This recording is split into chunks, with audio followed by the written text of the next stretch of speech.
하나님이 그들을 어떻게 구원하시는가 하는 것들을 끝없이 반복적으로 보여주는 게 성경이란 말이에요. 우리의 주인은 사랑이시라고요. 그분은 당신의 아들을 주시기까지 우리를 사랑하는 분이에요.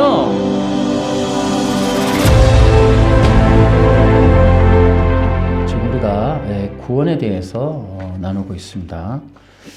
오늘은 이제 구원의 은혜, 또 혹은 구원을 받아야 될 이유에 대해서 우리 함께 배워보도록 하겠습니다.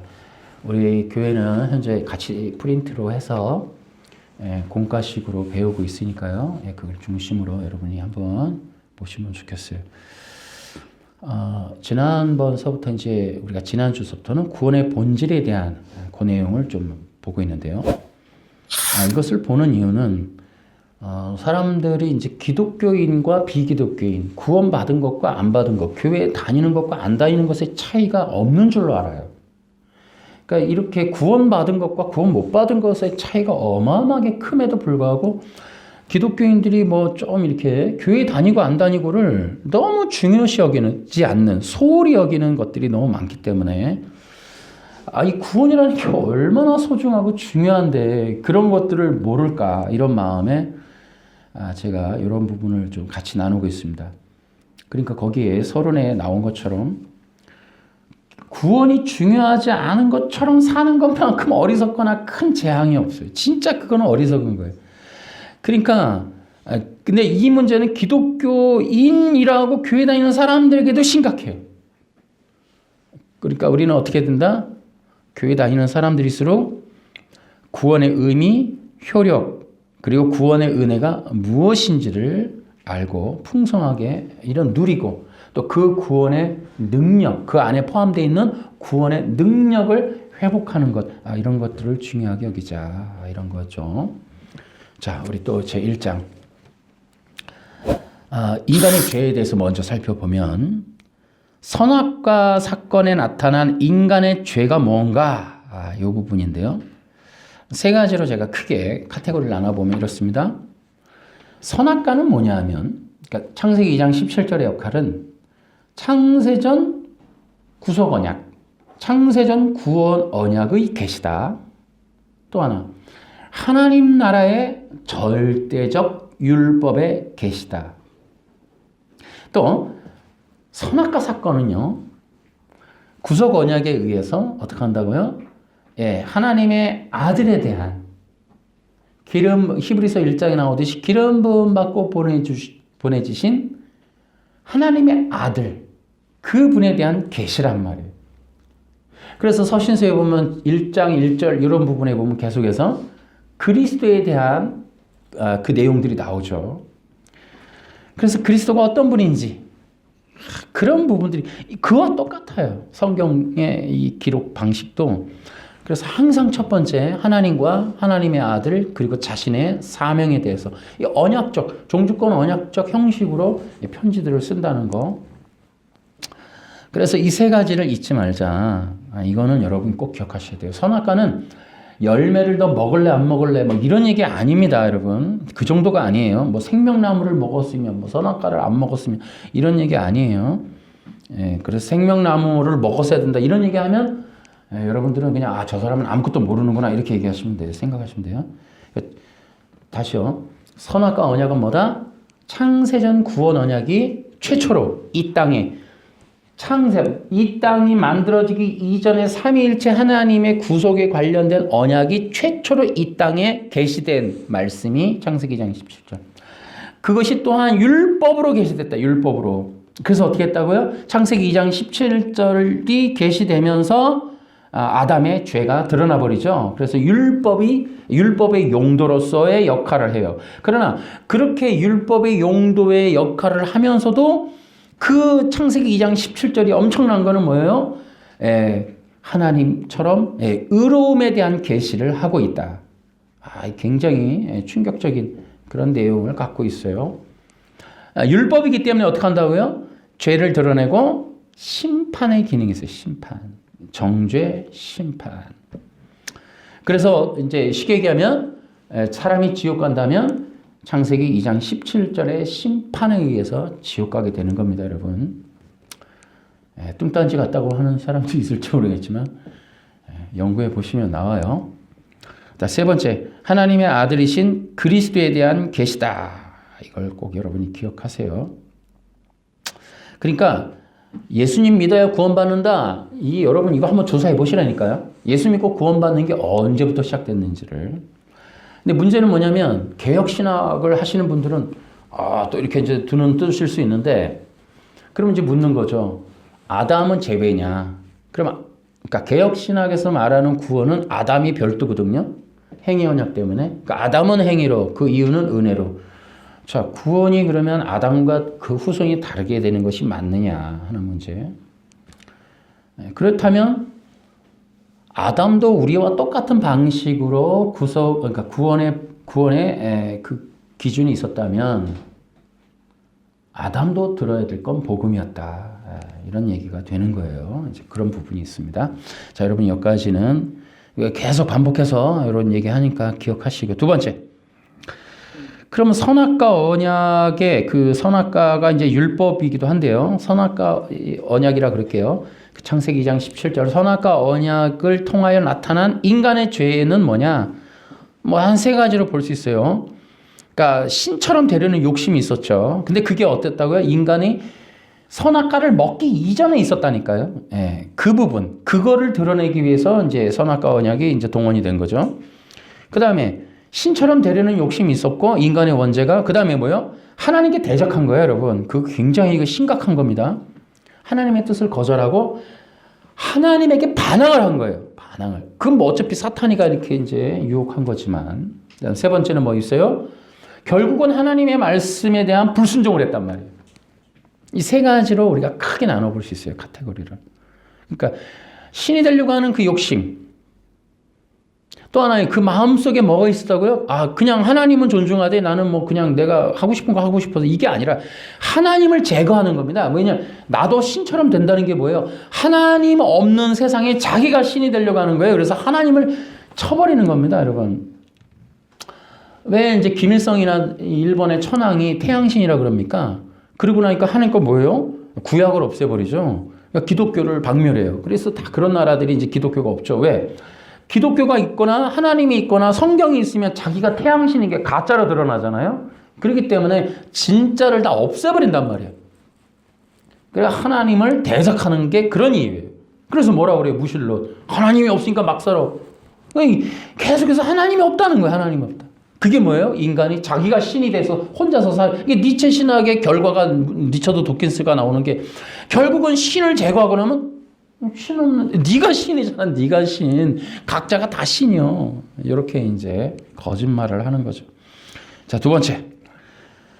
자, 그럼 이제 하나님께 대한 대적의 부분이 있는데요. 이건 이제 존 오웬이라고 하는 분이 이제 이렇게 굉장히 잘 써놨어요. 책에. 존 오웬이라고 하는 분의 역할이 그 죄를 그러니까 로이 존스나 이런 분들과는 다르게 그 존 오웬의 책을 보시면은 그 인간의 죄를 굉장히 세분화해 놨어요. 그런 것들을 여러분이 참고해서 보시면 좋아요.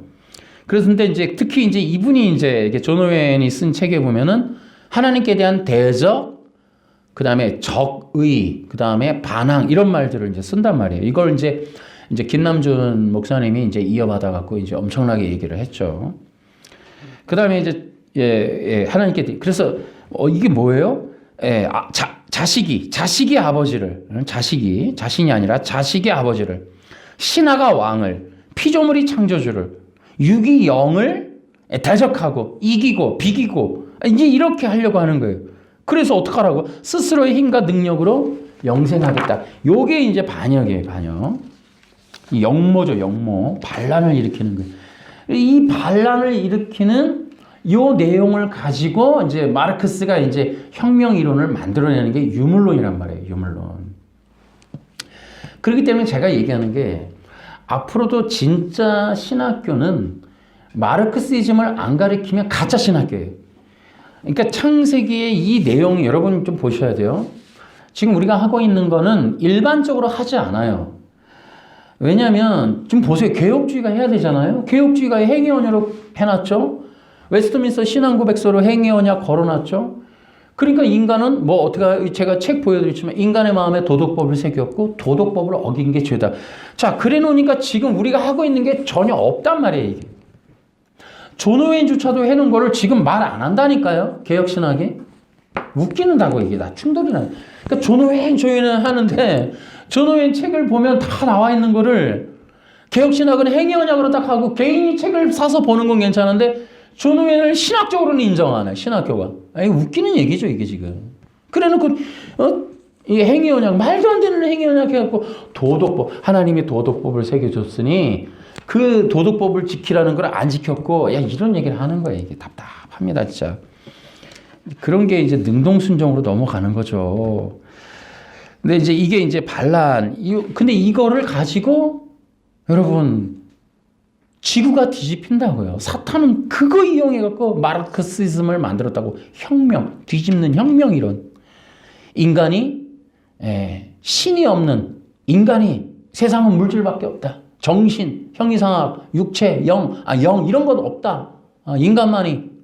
인간이 존재한다. 물질이다. 그럼 신은 그거는 인간의 생각에서 산출이고 생각을 갖다가 바꿔야 돼. 인간이 그 만들어낸 거. 그러니까 이게 유물론 사람이 먼저다. 처음처럼 계속 그래. 처음처럼도 유물론이고요. 처음처럼이라고 하는 소주 이름도 그 신용복 씨가 지은 건데 그 처음처럼. 그 다 뭡니까? 그게 유물론 얘기예요. 유물론. 처음처럼. 그다음에 뭐 사람이 먼저다. 이게 다 막시즘이란 말이에요. 막시즘. 성경의 뜻이 아니라고요, 그게. 그러니까 기독교인들은 그런 거를 분별을 해야 되는데 이게 어렵다. 그 다음에요. 인간의 반란인데 이게 되게 재밌는 거예요. 여러분 간교함이라는 게 있죠. 뱀이 간교하다 그러잖아요. 그걸 뭐라 그래요? 두 마음을 품는 걸 간교하다 그래요, 여러분. 성경은. 근데 이게 뭐예요? 앞으로는 주인님 주인님 대단하세요. 그리고 돌아서서 내가 너 가만 안 둘 거야. 이게 이제 간교함이란 말이에요. 속과 겉이 다르고 앞과 뒤가 다른 거. 이게 간교함이에요. 그러니까 하나님은 두 마음을 품은 자를 싫어하는 거예요. 그래서 이들이 어떻게 해요? 결국 뒤꿈치를 문다. 여러분 뒤꿈치 문다 그랬더니 잘 모르더라고 사람들이. 우리말로 하면 뒤통수 치는 거예요. 또 등에다 칼 꽂는 거. 이게 쿠데타, 영모, 반란 이게 바로 뒤꿈치를 문다는 뜻이거든요. 고대 근동에서. 이게 우리나라 말로 아니고. 그러니까 이제 지금도 이 인간들이 어떻게 해요? 바로 지금 이 창세기에 있는 그 죄의 속성을 가지고 지금 이 온 세상을 지배하는 지식인들의 그 머릿속에 뭐 있어요? 막시즘, 혁명 이론이 있단 말이에요. 그러니까 그들의 생각은 뭐예요? 항상 세상을 뒤집어요. 왜? 이게 한번 인간의 본성을 자극해서 그 안에 장착이 되면 쾌락의 맛을 잊을 수가 없어요. 그러니까 지식을 쌓아도 이게 벌써 원죄가 할례가 안 되면 사람은 항상 반란을 꿈꿔요. 내가 저거 제거하고 내가 반드시 저 자리를 차지하고 말 거야. 내가 저 자리를 차지하고 말 거야. 그러니까 여러분 그런 마음 먹으시면 안 돼요. 사장님을 내가 몰아낼 거야. 이런 얘기 하면 안 됩니다, 여러분. 혁명이 항상 성령 받으면 어떻게 돼요? 그분을 빛나게, 그 자리가 돋보이게, 그곳이 잘 되게 이렇게 하는 거예요. 기독교인인데 자꾸 혁명을 꿈꿔. 저걸 내가 덮어버리고 꺾어버리고 그 자리를 차지하고 뒤집어버리고 내가 이런 거 하면 안 된다고. 이게 간교하면 하나님이 이런 사람 싫어한다고. 이런 사람이 있으면 여러분 성령 못 받은 거예요. 교회 아무리 다녀도. 그러니까 이런 사람이 있어요. 이런 사람들이. 그러니까 여러분들은 알고 계셔야 돼요. 그래서 어떻게 한다? 그러니까 지금 이 땅의 문명이 뭐다? 바벨 문명이에요. 바벨 문명이 뭐예요? 반란이에요, 반란. 하나님을 없애버리는 그런 문명이에요, 지금 이게. 그러니까 문명이 그런 거지, 그런 건 진짜는 아니잖아요.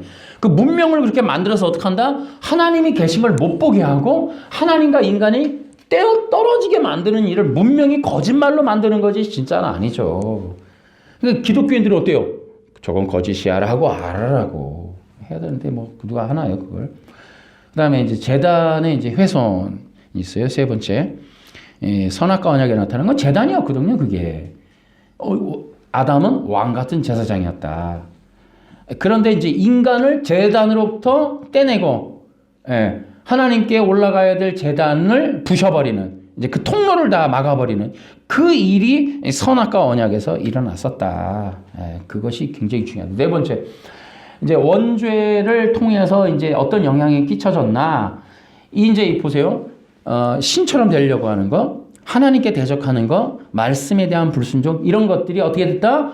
모든 인간의 이 본성에 심겨졌다. 그게 이제 죄의 전가, 이렇게 되는 거예요. 죄의 전가. 그래서 모든 인간들 속에는 그 원죄가 세 가지가 반복해서 나타난다. 또 하나, 이 성경에 나타나는 이제 창세기, 이제 내러티브라 그러잖아요. 그러니까 내러티브가 뭐냐면, 스토리는 이런 거예요. 어떤 A라는 사람이 태어났어. 어떤 일을 했어. 잘 살았어. 그리고 죽었어. 요거 이제 스토리. 내러티브는 뭐냐면 기승전결. 그러니까 문제해답, 문제해답, 문제해답, 절정 문제해답. 이렇게 이제 하는 게 내러티브란 말이에요. 성경은 스토리가 아니에요. 스토리가. 그러니까 이야기가 아니란 말이에요. 하나님의 그 대낮에 이렇게 쓰여 뭐 옛날 추억을 얘기하는 이 스토리가 아니고, 그 어떤 성경은 하나님의 역사, 그 다음에 반란, 해결. 하나님의 역사, 반란, 해결. 이런 것들이 반복이 돼요. 그래서 성경은 계속적으로 문제가 나타나고, 해결이 나타나고, 구원이 나타나고, 회복이 나타나는 그런 방식으로 진행이 돼요. 그러니까 이게 뭐냐면, 내러티브 속의 구성의 원리가, 자, 이 창세기에 있었던 인간의 죄의 내용들이 계속 반복해서 굴러가면서 이 성경의 내러티브를 구성을 해요. 그러면 하나님이 뒤에서 그 역사하시는 구원의 내용들이 계속 어떻게 해요? 사람을 통해 구원하시고, 환경을 통해 구원하시고, 초월적인 방법으로 구원하시고 하는 이런 내러티브의 구성이 성경이란 말이에요. 그러니까 성경을, 기독교를 뭐라 그래요? 그래서 구원이라 그러는 거예요. 구원.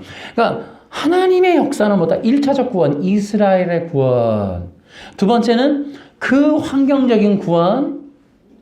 세 번째는 그리스도를 통한 완전한 구원. 이렇게, 이런 성경은 구성력을 가지고 있다, 이런 얘기예요. 여러분, 그래서 성경은 스토리가 아니에요. 그냥 물 흐르듯이 이렇게 지나가는 내용이 아니라고. 그래서 스토리라 그러면 안 돼요. 그러니까 구성력을 가진 어떤 내러티브, 기승전결을 가졌단 말이에요. 그래서 성경의 이 구성력은 하나님이 하시는 스타일, 제호바, 예수, 다 뭐예요? 구원이라는 뜻이거든요. 그러니까 예수님이 오셔서 그 이름을 예수라 하라. 뭐요? 자기 백성을 저희 죄에서 구원할 자. 그러니까 하나님은 끝없이 구원의 역사를 펼치세요. 근데 어떻게 해요? 그 문제 앞에서. 예를 들어 여리고성 앞에 있는 이스라엘 백성을 구원하시. 그 애국 강가 앞에 있는 이스라엘 백성을 구원하시는 하나님. 그 광야에서 목마름으로 죽어가는 백성을 구원하시는 하나님. 그런 어떤 절박한 그 환경에서, 뱀들이 우글거리는 그 뱀의 소굴에서, 그 사자굴에서, 이렇게 그러한 환경 앞에 하나님의 백성들, 당신의 자녀들을 딱 갖다 놓고는 하나님이 그들을 어떻게 구원하시는가 하는 것들을 끝없이 반복적으로 보여주는 게 성경이란 말이에요. 이해되시나요?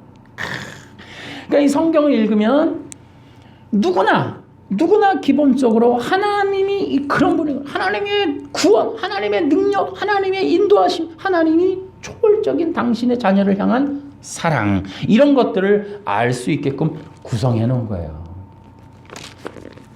그래서 성경은 모든 사건은 원죄의 현상이다, 라고 내가 지금 거기다 써놨죠. 그러니까 이게 아담의 죄가 계속 반복적으로 나타나요. 성경 역사는. 이해를 하셔야 돼요. 그래서 성경에 나오는 이방 민족들, 그 다음에 그 대적들, 사탄, 원수들은 그들의 그 속성들을 다 그대로 다 나타나면서 인간이 그런 영향하에 그 죄의 본성대로 계속 반복해요. 여러분 보십시오.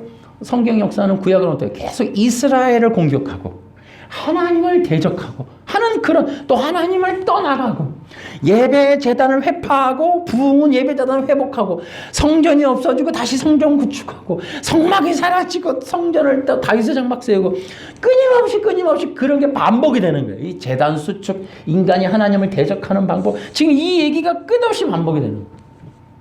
그게 성경의 스토리예요, 스토리. 이해하시나요? 네, 그렇게 내러티브로 보라고 하는 게 바로 그런 얘기예요. 성경은 내러티브로 봐야 돼요. 그 내러티브는 뭐다? 죄란 말이에요, 죄. 문제는 죄. 그 죄를 인식하게끔. 그러니까 성경은 오늘날 우리에게는 십계명 역할을 하는 거예요. 십계명이 그런 역할이거든요. 그러니까 그 10가지를 지키라는 게 아니고 뭡니까? 10가지는 뭐냐면 에덴 동산에서 범죄한 아담의 죄의 목록이 10개예요, 여러분. 그러니까 그 죄에 대한 내용들을 그 아담의 속성에 심겨진 죄의 본성을 이해하게 하는 것이 십계명이란 말이에요. 성경도 내러티브로 구성하는 이유는 그런 어떤 끄짐없는 문제와 죄 속에서 우리가 함께 엮어 들어가면서 어떻게 하라고요? 우리가 그와 같은 죄인임을 깨달아가는 것이 성경의 목적이에요. 그러니까 성경을 읽으면 내가 죄인이라는 말이구나. 이 정도 되면 거의 완벽하게 읽은 거죠. 성경 읽으면 어떻게 된다고요? 성경 읽으면 여러분에게 입에서 뭔 말이 나와야 돼? 내가 죄인이구나. 내가 죄인이라는 것을 알려주는 거구나 라는 거. 이러면 성경 잘 읽은 거예요. 그 다음엔 어때요? 하나님이 여리고성 앞에서, 홍해 앞에서, 광야에서, 바벨론 적군 앞에서, 그런 어려움에서, 환경에서, 문둥병에서, 혈리병에서, 그런 어떤 엄청난 그런 위기 앞에서 죽음조차도 그냥 나사로를 건져내시는, 그런 가운데 그냥 죽음도 이겨내시고, 역경도 이겨내시고, 적군도 이겨내고, 질병도 고치, 그런 어떤 문제, 상상을 초월하는 문제, 죽음이라고 하는 나사로의 죽음이라는 것 앞에서 절망하는 그런 누이들을, 그들의 그 눈물을 단숨에 꺾듯이 나오라! 다 건져내는, 왜? 내가 죽음을 이긴 생명이니라 라고 하는 거죠. 이야, 그러니까 하나님의 구원의 역사는 한계가 없는 거야, 한계가. 그걸 보여주는 게 성경이에요, 그걸 보여주는 게. 우리는 이제 그런 이해들을 좀 하시라 이 말이에요. 그럼 어떻게 한다? 이게 죄가 심각하구나. 근데 항상 우리는 뒤에 더 큰 역사를 깨닫는 건 뭐예요? 성경에 있는 나타난 인간 근원의 굉장한 어떤 가장 큰 문제라고 하는 것이 설정된다 한들 그 모든 것들을 이겨내시는 게 우리 하나님이시구나 라는 것을 보여주는 거예요. 자, 그 다음에 하나님은 인간을 거기에 뭐예요? 그러니까 원죄의 영향, 그 성경의 특징이 뭐예요? 거기 뒤에 나온 우상을 깨트리는 거예요. 그러니까 문제를 해결하는 거에 그 중심에는 목적은 항상 하나, 우상을 깨는 거예요. 우상. 죽음조차 이거 다 마찬가지예요. 우상 깨는 거예요. 우상. 왜요? 사람들은 하나님을 떠나서부터 뭐 한다? 우상을 섬기거든요. 왜요? 자신의 외로움, 두려움, 고통, 소외감, 단절감 이런 것들을 해결하는 방식을 하나님이 아닌 곳에서 찾아야 되잖아요. 하나님을 떠났으니까. 그게 우상이란 말이에요. 그게 자기가 됐든 돌이 됐든 바알이 됐든 태양이 됐든 태양이라고 하는 것까지 의지하잖아요. 어떻게 해서든지 태양이 날 도와줄 거예요. 여러분 대한민국 정동진 다 가보잖아요. 정동진. 전 세계 가장 큰 종교는 태양교라 그러잖아요. 네? 자, 제2장입니다. 죄의 지배하여 사는, 죄의 지배하에서 사람들은 어떻게 사나. 이제 그런 내용인데요. 거기 죄를 짓고 나서 가장 먼저 찾아온 것 세 가지. 첫째는 하나님과의 단절. 두 번째는 뭐예요? 왕 같은 제사장의 자리에서 이제 해임되는 거예요. 직위 해제죠. 직위 해제. 세 번째는 에덴 동산에서 쫓겨나는 거죠. 그 임재로부터의 박탈이에요. 그러니까 하나님과의 단절이 있습니다. 근원으로부터, 아버지로부터 이제 잘려 나가는 거예요. 그래서 은혜를 받을 수 없는 상태, 공급을 받을 수 없는 상태, 이렇게 완전히 근원으로부터 잘려져 나가는, 이게 이제 가장 큰 죄의 영향이죠. 뭐예요? 죽음이라 그래, 이런 걸. 죽음. 이게 죽음의 현상이죠. 그 다음에 이제 왕 같은 제사장의 자리, 또 성경에 나오죠. 뭐라 그래요? 내가 인간을 만들어 이 땅을 통치하게 하자. 그래, 충만하게 하자. 뭐 다스리게 하자. 뭐예요? 대리 통치 위임권. 거기 바뀌었네요. 대리 통치 위임권을 이제 받은 인간이 해임되는 거예요. 대리 통치를 못 해요, 이제. 어떻게 해요? 오히려 노예가 되는 거야, 노예. 죄의 노예로 전락하게 된다. 그래서 이제 그 기경하다라는 단어가 나오는데, 이제 그 기경이 이제 오해가 되잖아요. 마치 에덴 동산에서 아담이 땅을 일궜던 것처럼. 그게 아니고, 그 기경이라는 말은 제사장들이 성막에서 일을 할 때 쓰는 단어가 기경이었어요. 그러니까 성막의 일들을 보는 것을 이제 하는 일을 했단 말이에요. 저는 이제 그걸 이제 빗대서 진짜 땅을 일구는 노동자로 전락하게 된다. 이제 이렇게 죄를 짓고 나서 그렇게 표현해 봤습니다. 세 번째는 이제 에덴 동산에서 쫓겨나는 거죠.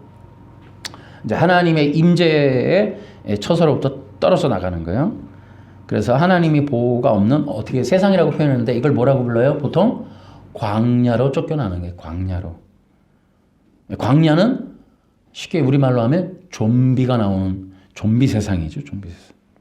그래서 광야는 흔히 이제 그런 얘기를 해요. 광야를 그 유대적인 개념에서는 귀신이 출몰하는 장소 이렇게 얘기합니다. 귀신이 출몰하는 장소.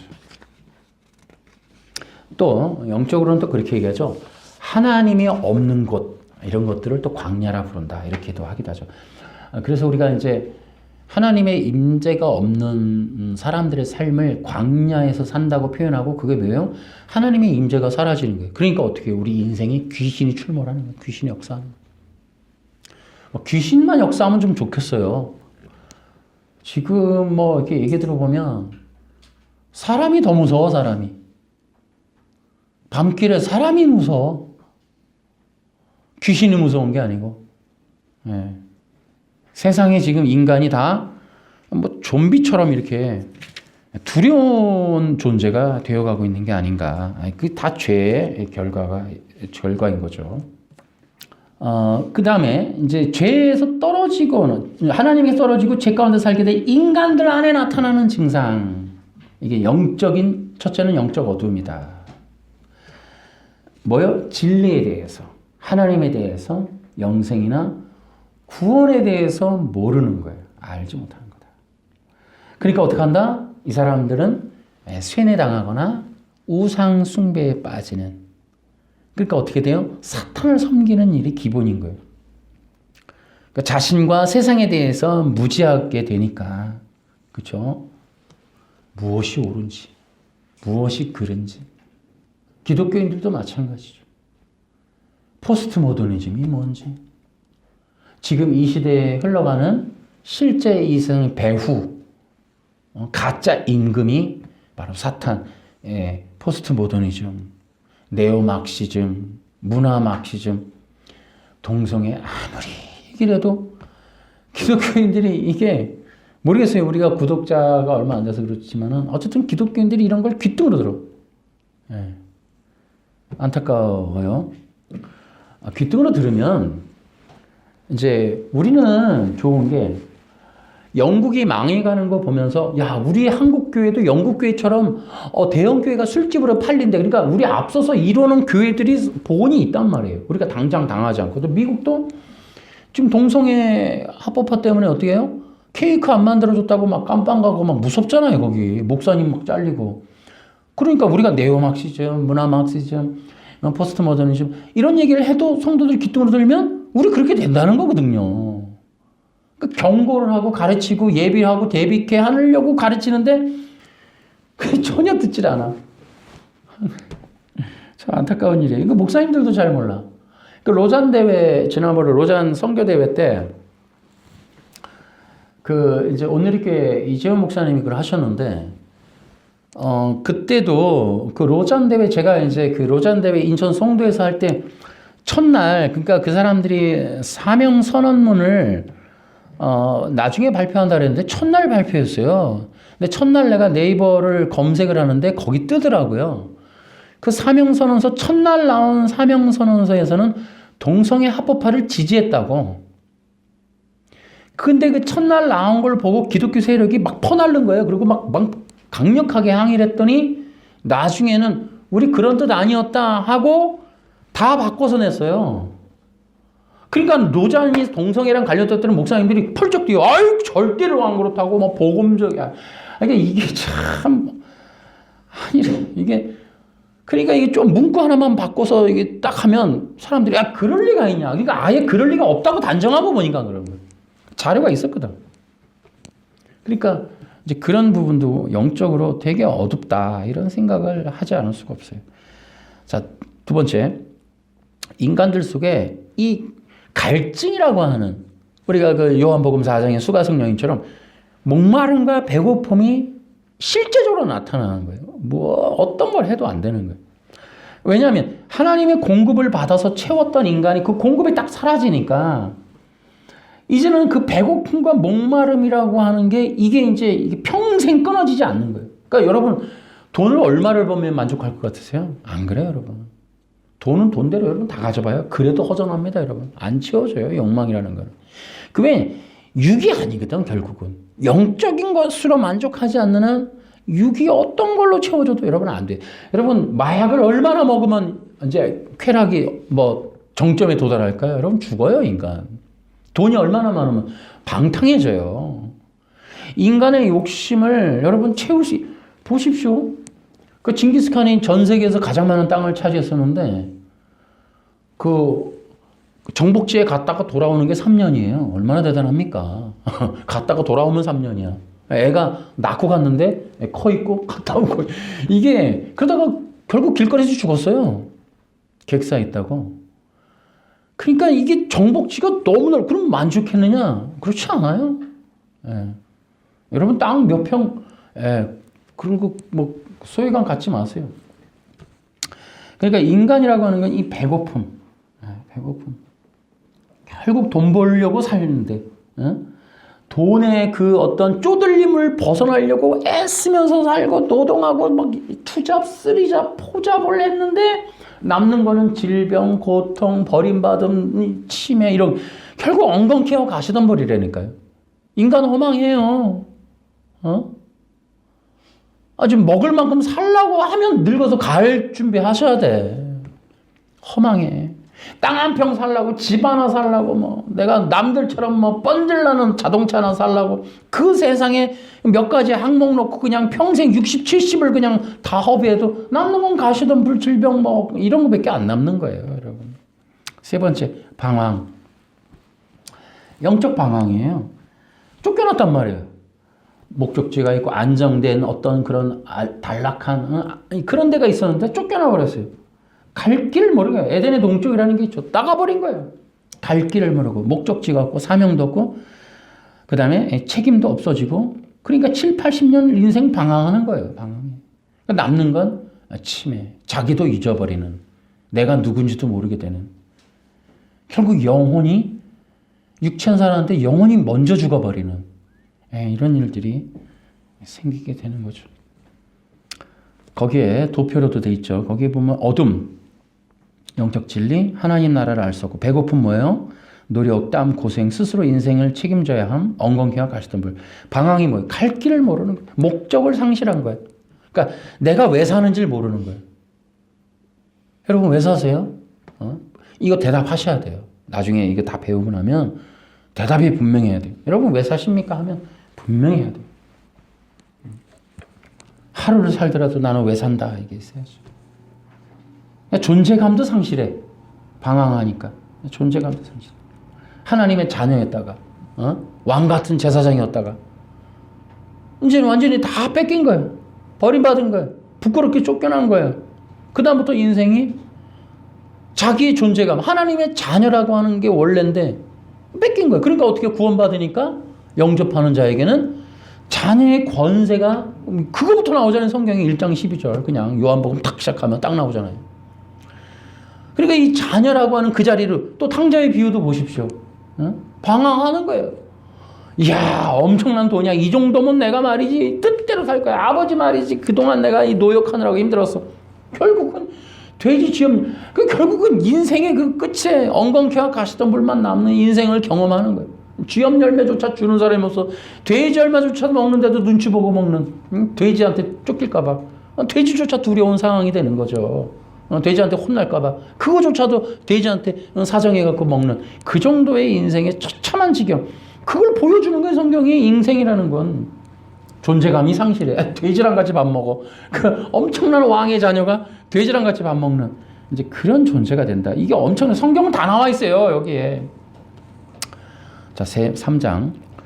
범죄한 이후 영적 그다음에 본성적인 변화는 어떤 게 있는가?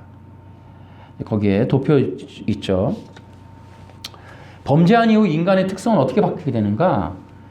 이제 죄의 본성적인 것들이 이제 우리가 아까 얘기했죠. 심겨졌다 그랬잖아요. 원래는 하나님의 자녀였고 왕 같은 자녀. 자, 그런데 이제 인간들에게 그 죄가 들어오고 세상에 죄가 들어오고 이 죄의 본성이 있으면서 이제 이게 사람이 영향을 끼쳐요. 이게 살아가면서도. 여러분, 구원은 조기 구원이 좋아요. 조기 교육이 좋듯이 구원도 조기에 해야 돼. 여러분 다시요. 여러분 보세요. 그러니까 예수를 안 믿어. 태어났는데 3대째 안 믿어. 뭐 몇 대째 안 믿어. 여러분 사는 내내 성장기가 어떻게 돼요? 죄의 지배를 받는 거예요. 그러니까 영적인 본성적인 육체적인 변화를 겪는다니까요. 그러니까 익어지는 거예요. 점점 죄에 대해서. 그러니까 자기 중심은 완벽하게 견고하게 돼요. 자라나면서 계속. 죄의 지배를 받으니까. 그러니까 자기 중심 또 여러분 이 죄가 굉장히 깊어지면 기본적으로 나타나는 게 뭐예요? 이 죄의 본성이잖아요. 망상이 나와요. 망상. 그러니까 자기가 뭐예요? 피조물이 뭐라고 그래요? 나도 하나님처럼 될 수 있어. 일단 아담의 정신세계부터가 망상이거든요. 이거 들어가는 거예요. 이게 기본으로 나타나요. 이거 모든 사람에게. 그러니까 이게 착각을 잘해요. 착각. 죄가.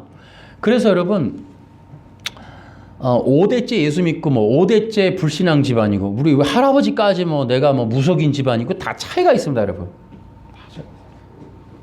그래서 무속인 집안 이런 게 심각하게 나타나는 세 가지가 망상, 환각, 환청이에요. 이런 게. 그러니까 이게 막 들려. 신이라고 하는데 신 받았대. 그 신이 귀신이죠. 우리 기독교로 보면은. 그러니까 환청, 환각에 망상이 들어와. 망상. 이런 것들을 달고 살아요. 아예. 이게 익어지면. 그 심리적으로도 굉장히 영향을 끼칩니다. 거기 나오죠. 자기 법, 자기 생각, 자기 중심. 결국 거짓말을 달고 사는 거짓 선지자. 그러니까 자기가 얘기를 하긴 하는, 이게 지금 TV에 얼마나 많아요. 자기 거짓 선지자. 거짓된 이야기들. 최근에 제가 이게 TV 예능을 보니까 이렇게 해답을 주는 그런 역할을 하는 네 인생은 말이야 이거야. 무슨 고민이야 이렇게 해. 막 정답을 주고 인간의 문제점을 해결해 주고 갈 길을 제시하고 이런 역할을 하는 그런 것들이 있어요. 그런 사람도 있고 이게 다 거짓 선지자거든요. 거짓 선지자라고 하는 거는 보세요. 이제 참 선지자는 뭐 예레미야, 다니엘 이런 거잖아요. 거짓 선지자들은 우리가 알다시피 뭐 가짜들이잖아요. 뭐 바리새인이라든지 그 엘리야랑 싸웠던 그런 사람들. 근데 이제 이게 다 뭐예요? 참과 거짓이 뭐가 차이가 있어요? 그러니까 성경적으로만 딱 보면 참 선지자는 예수님을 예언하는 거예요. 성경으로 보면. 그 예수 그리스도를 증언한다고 구약서부터. 가짜는 자기를 계시하거나 자기 뒤에 있는 사탄에게로 사람들을 이끄는 거예요. 이게 다 거짓 선지자예요. 뱀이라고 하는 존재가 아담 속에 들어가잖아요. 아담한테 가죠. 야, 너 하나님처럼 될 수 있어. 요런 거. 충동질하고 유혹하고 넘어지게 하고 떠나가게 하고 결국 죽게 만드는 이렇게 충동질을 하는 방식으로 자기의 소위 말하는 개똥 철학을 설파하는 걸 거짓 선지자라 그래요. 참 선지자는 반드시 진리의 길, 생명의 길, 구원의 길, 은혜의 길, 그 예수의 길, 하나님의 길 이렇게 생명이 있는 그곳으로 인도하는 게 참 선지자예요. 근데 지금은 뭐예요? 대한민국 예능 보면 막 자기가 무슨 신처럼 말이죠. 진짜 신 받은 것처럼. 그 위험한 거예요. 그런 거 안 하는 게 좋습니다. 그게 거짓 선지자라 그래요. 그러니까 그런 거짓 선지자적인 역할을 하고 싶은 게 인간 욕망이란 말이에요. 내가 그리스도적인 존재, 나를 통해 구원받고 나를 통해 해결받고 나를 통해서 생명을 얻고 나를 통해서 어떻든 간에 너가 잘 살게 되는 그런 것을 유통하는 일들을 하고 싶어하는 본성들, 요게 이제 원죄란 말이에요. 원죄. 우리는 그걸 억눌러야 돼. 그러니까 뭐 억누를 표현이 좀 이상한데 우린 그런 본성이 있지만 예수 안에서 해결받는 거예요. 그래서 우리는 설교라는 것도 그래요. 그러니까 여러분 성공하고 싶으십니까? 법칙이 3가지가 있습니다. 첫째, 이런 것도 위험한 거예요. 내가 무슨 법칙을 설파하고 방법을 알려주고 하는 거 다 거짓 선지자들이 하는 거예요. 그러니까 굉장히 조심해야 되는 거는 참 선지자가 돼야 되겠죠. 그럼 참 선지자 아까 얘기했죠. 다니엘, 예레미야, 다 거기 있는 사람들, 16명의 그 명단들. 그 사람들은 다 뭐예요? 예수님을 전하는 거예요. 조건이 있어요. 그럼 예수님을 전하는 참과 거짓의 차이점. 참이 되려면 어떻게 돼야 된다? 기름 부음 받아야 돼요. 그러니까 예수님을 전한다는 건 그건 공부로 되는 게 아니에요. 도올 김영옥처럼 한신대학교가 한국신학교란 뜻이더만 그 한신대학교를 졸업하는 천재들, 공부를 되게 잘하는 천재들이 아무리 도올이가 그렇게 돼도 예수님 전하지 않잖아요. 신학을 했고 성경을 꿰뚫어갖고 막 엄청난 얘기들을 해도 예수님께로 인도하지 않죠. 그게 거짓 선지자라는 거예요. 참 선지자는 예수님. 그러니까 교회에서는 예수님을 전하는 거예요. 왜? 선지동산 나왔잖아요. 다 목사님들. 뭐예요? 우리 안수 받은 걸 안수식 때 이걸 뭐라 그래요? 기름 부음 받는다 그러잖아요. 기름 부음 받았으면 예수님 전해요. 예수님.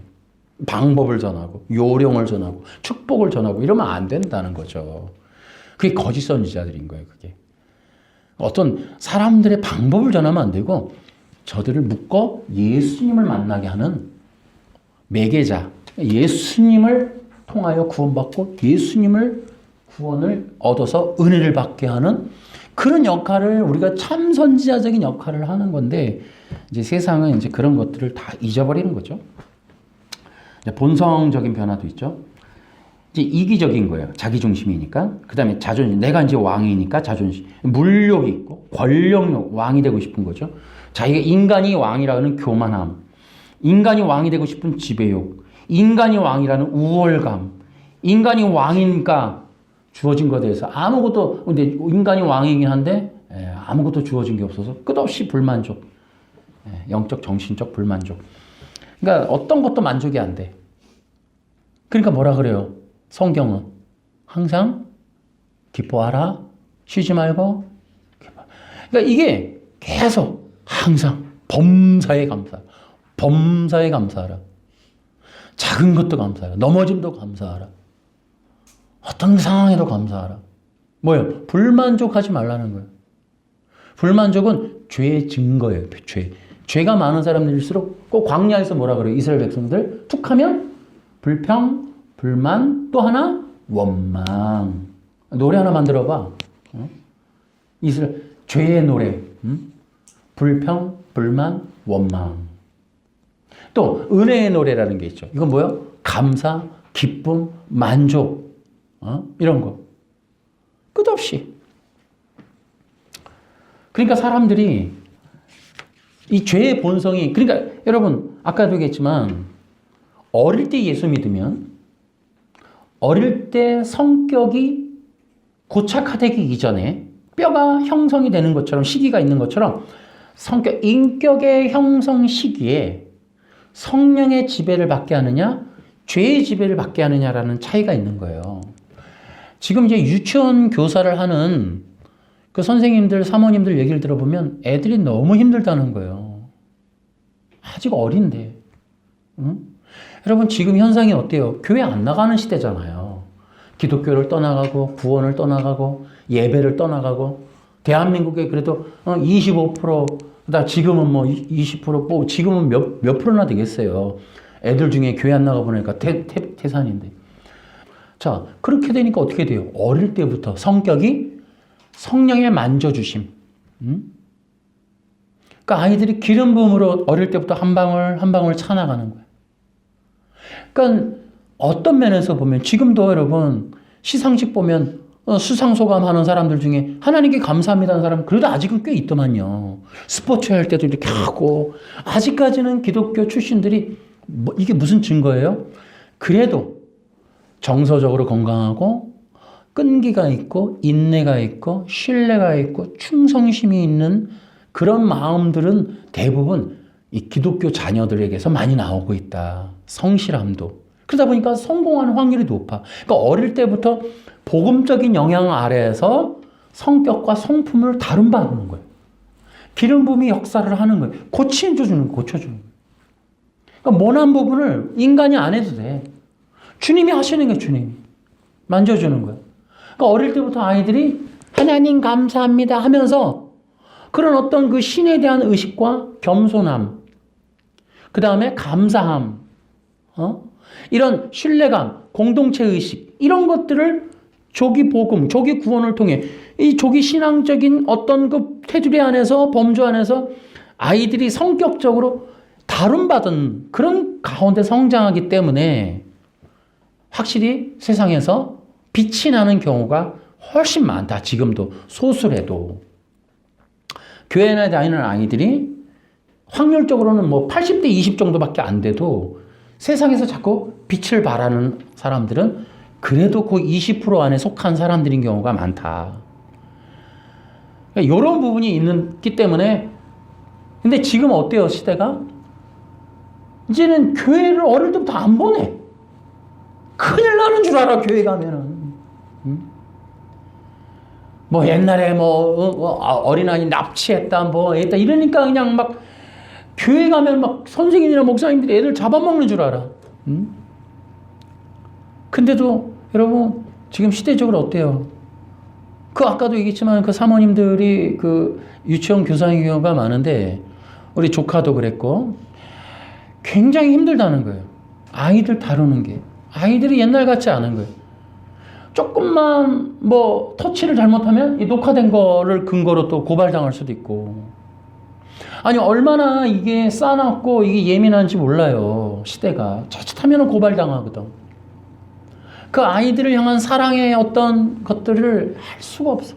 관계 설정을 다 끊어놓는 거 어릴 때부터 사탄이가.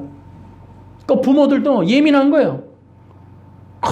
심지어 녹음기를 틀어서 보내야만 안심하는 시대예요, 여러분. 에?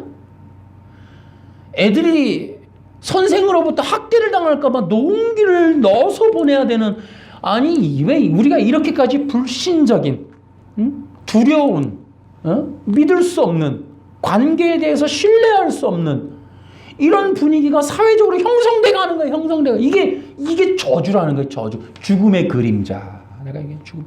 서로 감시해야 되고 CCTV로 서로 주의해야 되고 믿으면 안 되고 저 사람들을 경계해야 되고 내 아이의 부모, 내 아이의 선생이라도 내 아이의 주변에 접근하는 친구라도 누구라도 내가 감시해서 내가 보호하고 내가 처리하고 내가 해결하지 않으면 우리 아이는 반드시 피해를 입게 될 거야. 나는 자존심 상할 거야. 뭐 우리 집을 공격할 거야. 이런 두려움이라는 게 바로 지금 우리가 지금 얘기하는 죽음의 현상이다 이 말이에요. 죽음의 현상. 그러니까 우리가 그런 뉴스들을 보면서 믿을 수가 없는 거예요, 도대체가. 과거에는 있을 수도 없는.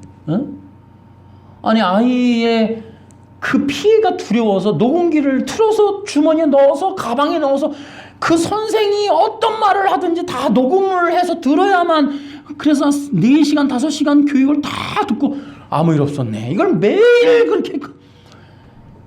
그러니까 얼마나 스트레스입니까, 여러분? 긴장, 두려움, 스트레스, 이러니 이게 사람이 사는 겁니까, 이게? 에덴의 동쪽은 좀비들이 사는 곳이에요. 그래서 교회에서 사모님들이 교회가 어린이집 운영하고 선교원을 운영하고 그러면서 이런 어린아이들에 대한 것을 신앙적으로 성경적으로 가르치고 싶고 베풀어주고 싶고 공급하고 싶고 그런 걸 표현하고 싶고 그런 은혜 안에서 아이들이 자라날 수 있도록 그런 헌신하고 또 돈을 투자하고 막 그래서 교육적인 거를 기독교적으로 하겠다. 이걸도 못하게 법으로 가로막는 이게 문명의 힘이라는 거죠. 바벨 문명. 절대로 하나님이라고 하는 걸 개입시키지 마. 성경이라는 예배 드리지 마. 기독교 교사들 자격 엄격하게 검증해. 뭐 이런 것들을 세상이 관여해갖고 종교적인 어떤 것들을 아무것도 못하도록. 이게 심각하다 이 말이에요. 이게 다 죽음의 그림자예요. 죽음의 그림자. 죽음의 통치를 받는 세상이 겪거나 맞닥뜨릴 수밖에 없는 대가를 치르는 일들이에요. 서로 두려워. 그래갖고 어떻게 키워요 애들을? 이제 유치원인데 어디 20살 정도까지 아니 대학교까지는 할 거 아니야. 어떻게 하려고 여러분 그래서 내가 다시 한번 얘기하는 거예요. 구원은 귀한 겁니다. 여러분 구원은 언제가 골든타임일까요?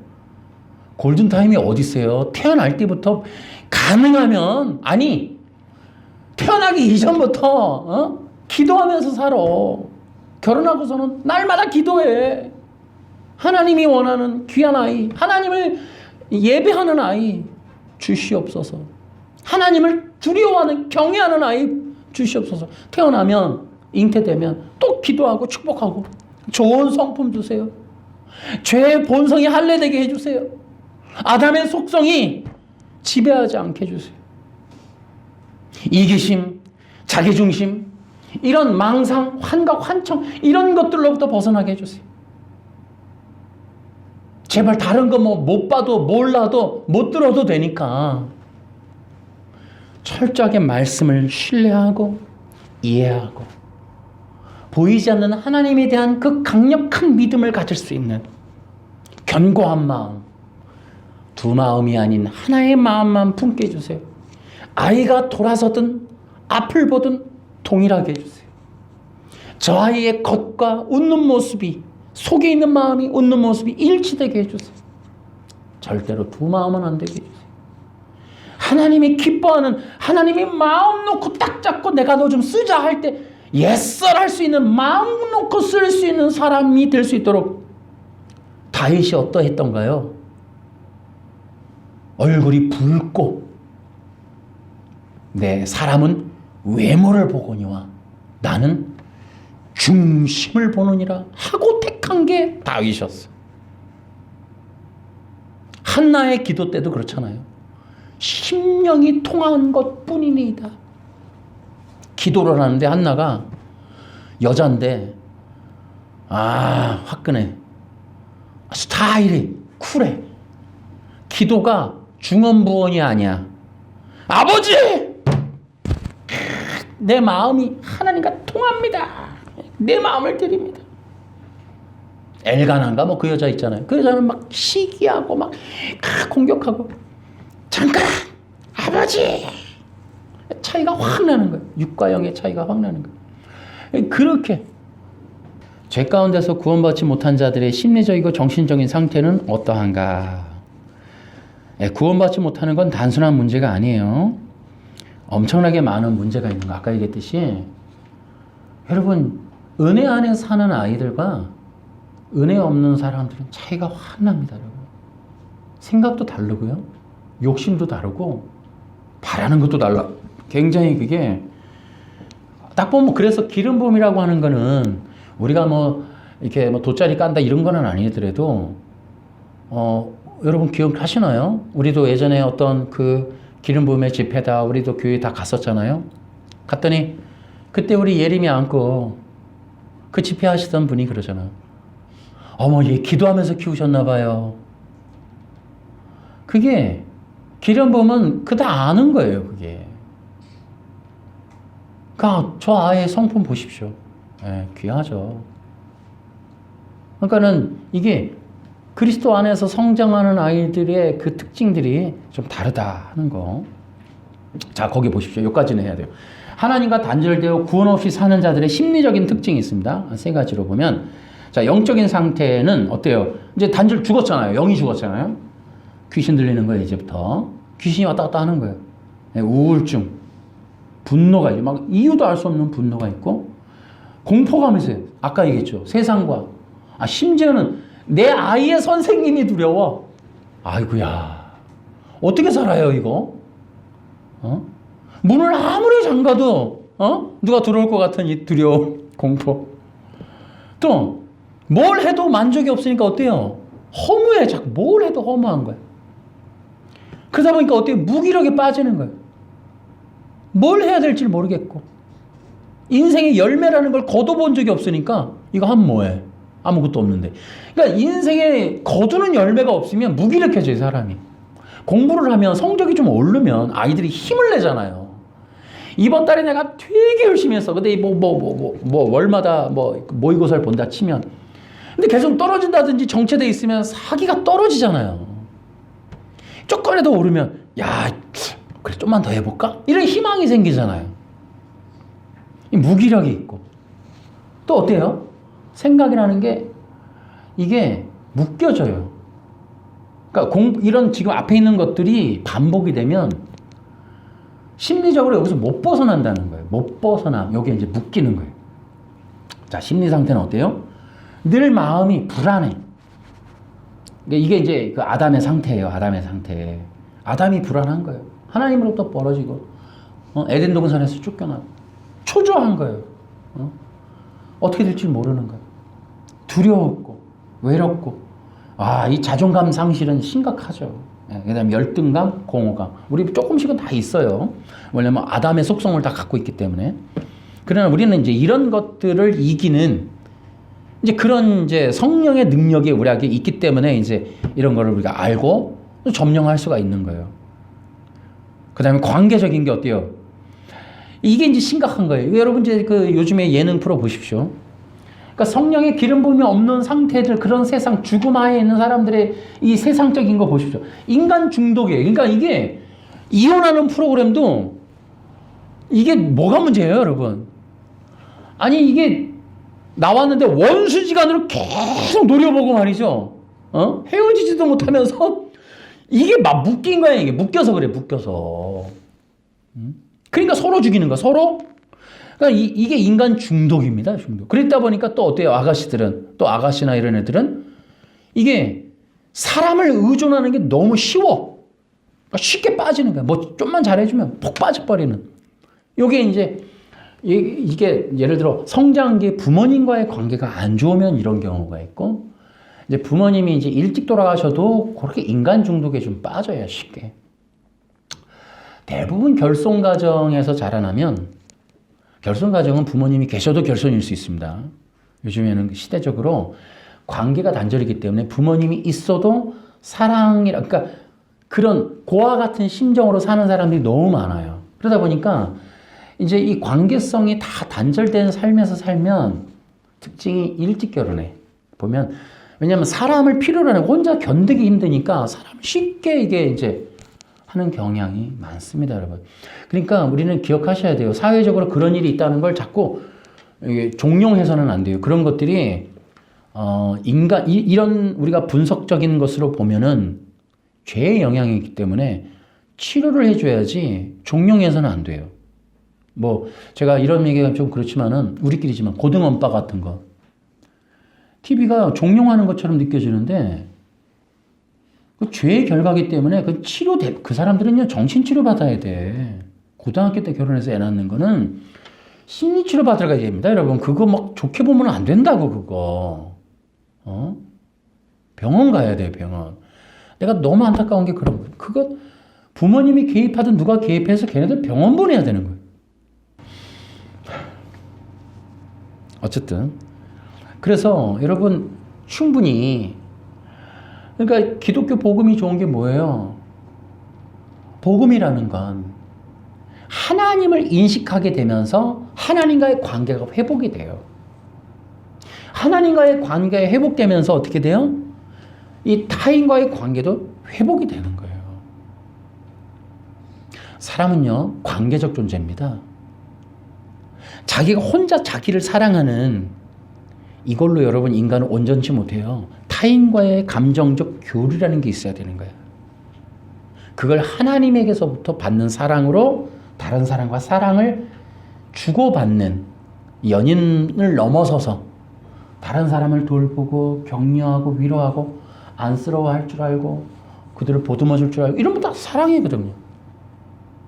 그런 것들은 하나님으로부터 받아야 생기는 거예요. 자기를 사랑하는 상태 이것만으로는 안 됩니다, 여러분. 여러분 자기 사랑이라고 하는 게 끝이 있다는 거 아세요? 그러니까 자기중심적으로 그래 뭐 자기만 사랑한 막 그렇게 사는 사람도 아니요. 이게 무섭다고. 그러니까 하나님의 사랑이 없이 자기중심적 삶을 사는 사람의 그 삶은 끝이 나옵니다. 끝이.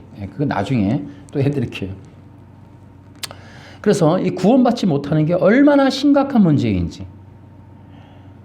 죄와 사망 권세에서 그냥 살아간다는 것이 어떤 거예요? 인간이 겪을 수 있는 모든 문제를 난 다 안고 살 거예요. 이거하고 똑같은 거예요. 구원이 필요 없어요. 나 교회 안 다닐 거예요. 하나님 필요 없어요. 나는 뭐 기독교도 필요 없어요. 구원 나한테 얘기하지 마세요. 이건 뭐예요? 그래요. 인간이 죄인이기 때문에 와야 될 문제가 있어요. 다 끌어안고 살게요. 나 감당할 수 있어요. 다 오라 그러세요. 그거 똑같은 거예요.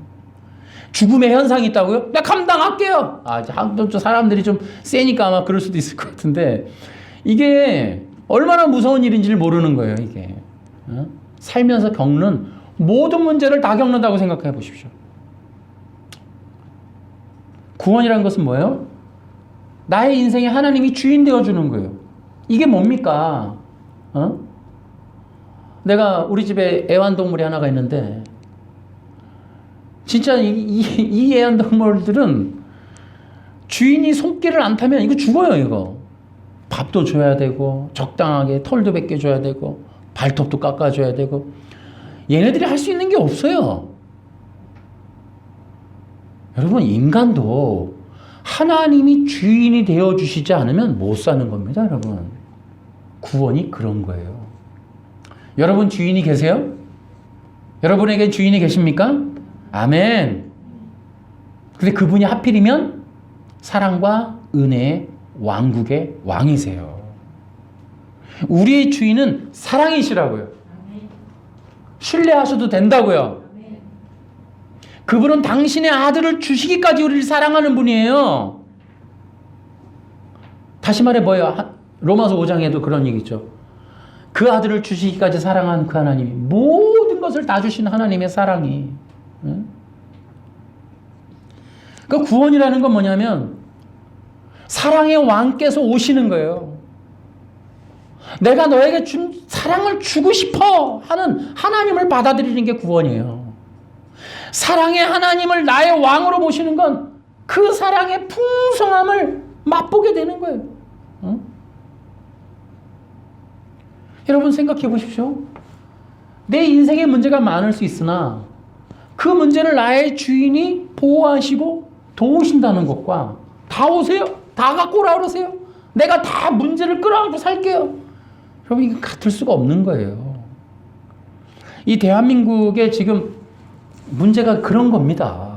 기독교를 걷어내고 교인들을 교회로부터 벗어지게 하고 목사들을 악마화하고 교인들을 좀비화시키고 바보로 만들어 놓고 교회는 범죄 집단으로 취급하게 하는 이런 문화 문명의 흐름 속에서 여러분 이 미래가 어떻게 되겠어요? 이 나라적인 미래가 파탄 나는 겁니다. 파탄 나. 죄와 사망 것에 귀신 사탄이 역사하는 세상 되는 겁니다. 여러분.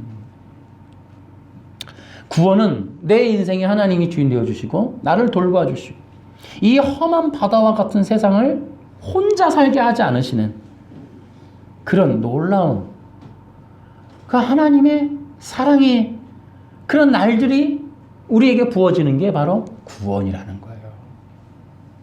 여러분 구원 안에 사시기 바랍니다. 구원받고 사시기 바랍니다. 구원의 은혜가 충만하길 바랍니다. 이게 기독교고 이게 은혜, 이게 하나님이 원하는 거야. 하나님이 그러라고. 그래서 진짜 여러분 구원받은 자의 특징들을 보면은 겸손해. 왜냐하면 전적으로 하나님을 의지하니까. 하나님을 의지. 그러면서 이 하나님이 나를 통해 정말 어디로 인도하시든지 그 사람들은 감사해, 감사. 그러니까 예배를 드리면 어때요? 감사와 은혜가 넘치는 거예요. 거기까지 할게요. 죄 가운데 있는 인간의 사중적 단절. 거기 내가 가로치려다가 일단 써놨습니다. 첫째는 시작. 첫째는 두 번째는 세 번째는 네 번째는 예, 이건 뭐 많이 나와 있어요. 이 내용은 뭐 이 얘기하는 데는 좀 있습니다. 그 결과 그렇게 단절이 되는 것들은 끊어진 거예요, 다. 그러니까 두렵죠. 이게 이제 가인에게 나타나는 거예요. 가인이 어때요? 잘못 제사를 지내고 나서 하나님께 나와요. 하나님 두렵습니다. 나를 죽이려고 그럽니다. 하나님에게 인정받지 못하는 거짓 종교, 자기중심, 하나님을 대적한 자들의 삶에 나타나는 특징은 두려움이에요. 공포가 있죠. 누가 나 죽일까 봐. 자기는 아벨을 죽여놓고는 참나. 이게 이제 적반하장. 또 외롭죠. 혼자죠, 이제는. 소외되니까 그 끝에 가면 혼자 남는 거예요. 아까 얘기했지만 자기사랑이라는 끝은 또 이제 자기사랑이라는 게 되게 자기사랑이 있으면 또 뭐가 있을 것 같아요? 자기가 자기를 미워하는 게 있는 거예요. 그 미움의 끝이 결별. 못 살잖아요. 내가 너무 싫은데. 불신, 소외 이런 것들 있죠. 그래서 단절로 인해서 고립이 돼요. 성벽을 쌓고 자신만의 세계를 구축하고 다른 사람의 간섭을 피해서 완고한 자기 세계를 만들어가는 이런 방식이 단절이에요. 단절. 그러나 은혜는 어때요? 은혜는 자꾸 내어주는 거예요. 오픈하는 거예요. 나눠주고 공유하고 함께 해주고 있어주고 들어주고 관계를 회복시켜주고 계속해서. 그래서 이 기름 부음 받은 자들의 성도들의 특징도 관계 회복이에요. 관계 회복. 우리 집사님도 자녀들과 아버지와 관계 회복. 자꾸 이렇게 관계 회복. 우리 성도들도 자꾸 나가면서 관계 사회성에서 친구와 친구끼리 화해시켜주고. 어떤 사람들은 어때? 이간질하려다. 이간질. 어떤 사람들은 특징이 이간질. 저 사람과 저 사람이 못 만나게 하고 오해하게 하고 서로 마음을 틀어지게 하고 이 얘기를 통해서 그렇지도 않은데. 여러분 이게 다 달라요. 그래서 기름 부음 받은 자의 특징들을 보면 그 사람이 지나가면 화해가 있어. 화해. 협력이 있어. 연합이 있고. 그러면서 서로 간에 오해가 해소되는, 풀어지고 좋아지고 이제 그런 것들이 있다. 그러니까 단절이 일어나면 영향이 있는데요. 사랑이 식어져요. 아까도 얘기했듯이 적대감이 생기는 거예요. 단절되면 서로가. 그러니까 어떻게 해요? 이제 나를 더 강하게 하거나 무기를 강화시키거나 이제 이렇게 되는 거죠. 이제 모든 것에 대한 사랑이 이제 점점 식어가요.